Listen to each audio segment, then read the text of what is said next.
Marami raw sa mga immigrant ang hindi nagtatagal sa probinsyang unang destinasyon nila sa Canada. Ito ang bagong resulta sa datos ng Statistics Canada. Gayunpaman marami pa rin ang mga pinipiling lumipat sa malalaking syudad sa mga probinsya ng Ontario, Alberta at BC. Narito ang report. Ayon sa Statistics Canada, mas sumarami ang bilang ng mga immigrants na naglilipat probinsya kahit wala pang isang taon mula nang dumating sa Canada.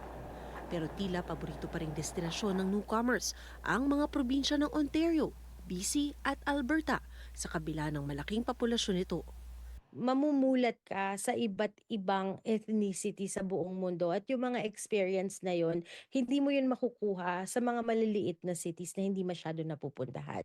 Si Casey Adviento mula Toronto, co-founder ng OJT Connect, isang platform kung saan maaaring makakuha ng North American Work Experience o internship sa malalaking syudad ang mga nangangarap magtrabaho sa labas ng kanilang probinsya. Dito nabuksan lahat ng pinto, lahat ng bintana sa kaya mong gawin at walang limit.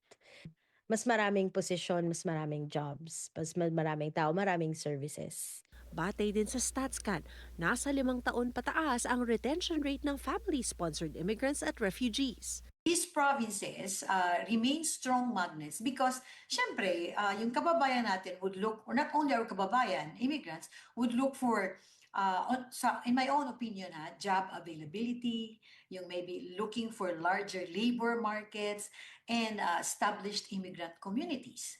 Saksi rito ang immigration consultant mula Alberta na si Marjorie Newman. Doon na yung emotional support, andun na yung financial support, tsaka andun na yung mga practical support, from the day that you arrive. Kasi if you're being sponsored by your spouse, diba, or common law partner, yung sponsor mo may trabaho na, may accommodation na, or you're sponsoring your parents or grandparents, pagdating dito, titira na doon sa sponsor, which is anak mo or apo mo. So, that is why, yung nila, there's a high rate for family-sponsored immigrants and refugees to stay more than economic immigrants.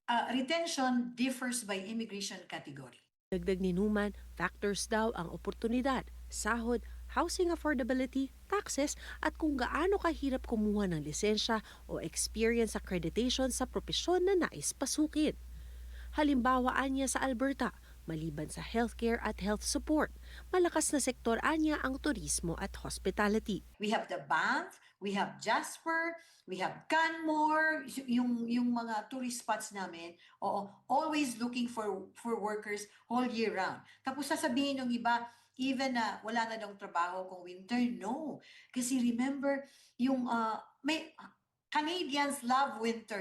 Bagamat karaniwan para sa mga immigrant na tinatrabahong makuha ang nais na permanenteng status ang lumipat sa mas maliit na syudad, ani Newman, marami pa rin ang hindi nagtatagal dahil sa limitadong career growth at economic opportunities. So we're talking about career progression. So these findings should remind us that immigration does not end upon arrival. Successful settlement depends on long-term stability. Saan ako magiging stable?